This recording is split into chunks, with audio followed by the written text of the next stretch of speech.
ഇന്ന് നമ്മൾ ഒരു ഫിഷ് ഫ്രൈ ആണ് തയ്യാറാക്കുന്നത്. അയിലയാണ് ഇന്ന് ഫ്രൈ ചെയ്തെടുക്കുന്നത്.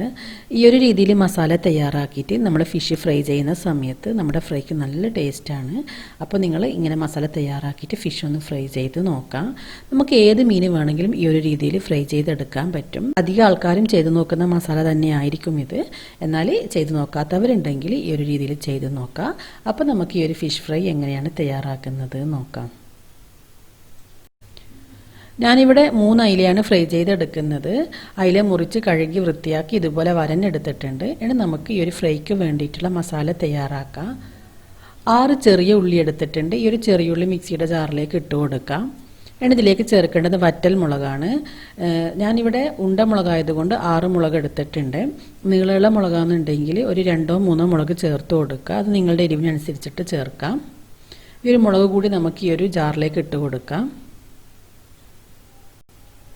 ഇനി നമ്മൾ ഇതിലേക്ക് ചേർക്കുന്നത് വെളുത്തുള്ളിയാണ്. ഒരു 3 അല്ലി വെളുത്തുള്ളി ചെറുതായി മുറിച്ചെടുത്തിട്ടുണ്ട്. ഇതുകൂടി നമുക്ക് ഇതിലേക്ക് ചേർത്ത് കൊടുക്കാം. ഒരു ചെറിയ കഷ്ണം ഇഞ്ചി കൂടി ചേർത്ത് കൊടുക്കാം. ഇനി ഇതിലേക്ക് ചേർക്കുന്നത് കറിവേപ്പിലയാണ്. കുറച്ച് കറിവേപ്പില,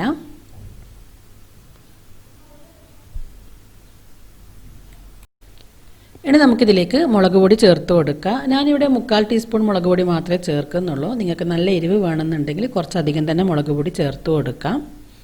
നിങ്ങൾ ഓരോരുത്തരുടെയും എരിവിനനുസരിച്ചിട്ടുള്ള മുളക് പൊടി ചേർക്കാം. ഇനി ഇതിലേക്ക് 1/2 ടീസ്പൂൺ മഞ്ഞൾപ്പൊടി കൂടി ചേർക്കാം.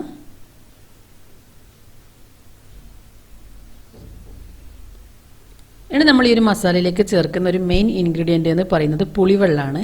ഞാനിവിടെ 2 ടേബിൾ സ്പൂൺ പുളിവെള്ളം എടുത്തിട്ടുണ്ട്. ഈ ഒരു പുളിവെള്ളം നമ്മൾ വാളൻ പുളി പിഴിഞ്ഞിട്ടെടുത്ത പുളിവെള്ളമാണ്. ഈ ഒരു പുളിവെള്ളം നമുക്കിതിലേക്ക് ഒഴിച്ചു കൊടുക്കാം. ഇനി ഇതിലേക്ക് ആവശ്യത്തിന് ഉപ്പ് കൂടി ചേർത്ത് നമുക്ക് ഈ ഒരു മസാല നന്നായിട്ട് അരച്ചെടുക്കാം. അപ്പോൾ ഞാനിവിടെ നന്നായി അരച്ചെടുത്തിട്ടുണ്ട്. ഈ ഒരു മസാല വെച്ചിട്ടാണ് നമ്മൾ ഫിഷ് ഫ്രൈ ചെയ്യുന്നത്. അപ്പോൾ നമുക്ക് ഈ ഒരു മസാല ഫിഷിൽ നന്നായിട്ട് കൈകൊണ്ട് തേച്ച് പിടിപ്പിച്ച് കൊടുക്കാം. ഈ ഒരു മീനിൻ്റെ ഉള്ളിലെല്ലാം നന്നായിട്ട് മസാല തേച്ച് പിടിപ്പിക്കണം.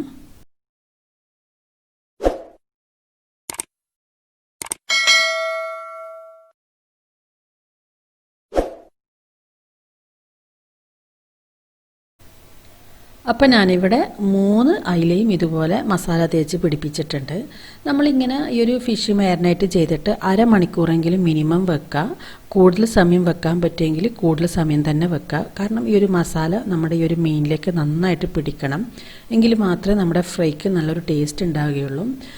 അപ്പോൾ നിങ്ങൾ ഈ ഒരു മസാല പറ്റിയിട്ട് ഫ്രിഡ്ജിൽ വെക്കുകയാണെങ്കിൽ അത്രയും നല്ലത്. കുറച്ചധികം സമയം തന്നെ വെക്കുക. ഫ്രീസറിൽ വെക്കരുത്, ഫ്രിഡ്ജിൻ്റെ താഴെത്തട്ടിൽ തന്നെ വെക്കുക. അപ്പോൾ ഇങ്ങനെ മാരിനേറ്റ് ചെയ്ത് വെച്ചിട്ട് നമുക്ക് ഈ ഒരു ഫിഷിനെ ഫ്രൈ ചെയ്യാം. ഇനി നമുക്ക് ഇതിനെ ഫ്രൈ ചെയ്തെടുക്കുക. ആദ്യം ഒരു പാൻ വെച്ച് ഇതിലേക്ക് നമുക്ക് വെളിച്ചെണ്ണ ഒഴിച്ചു കൊടുക്കുക. വെളിച്ചെണ്ണയിൽ ഫ്രൈ ചെയ്യുമ്പോഴാണ് നമ്മൾ ഈ ഒരു ഫിഷ് ഫ്രൈക്ക് നല്ല ടേസ്റ്റ് ഉണ്ടാകാം. അപ്പോൾ ആവശ്യത്തിന് എണ്ണ ഒഴിച്ചു കൊടുക്കാം. എണ്ണ ചൂടായി വരുന്ന സമയത്ത് നമുക്കിതിലേക്ക് ഒരു തണ്ട് കറിവേപ്പില ഇട്ട് കൊടുക്കാം. ഇനി നമുക്ക് ഒരു മീഡിയം ഫ്ലെയിമിൽ വെച്ചിട്ട് നമ്മുടെ ഫിഷ് നമുക്ക് ഫ്രൈ ചെയ്തെടുക്കാം.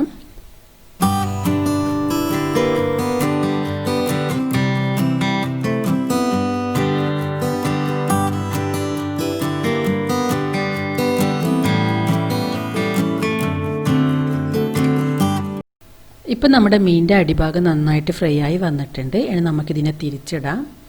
നിങ്ങൾക്ക് ഈ ഒരു ഫിഷ് നന്നായിട്ട് പൊരിഞ്ഞ് വരണം എന്നുണ്ടെങ്കിൽ കുറച്ചധികം തന്നെ എണ്ണ ഒഴിച്ചിട്ട് മുക്കി പൊരിച്ചെടുക്കാം.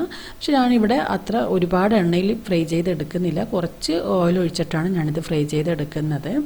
നിങ്ങൾ ഇഷ്ടാനുസരണം എണ്ണ ഒഴിച്ചിട്ട് ഫ്രൈ ചെയ്തെടുക്കാം.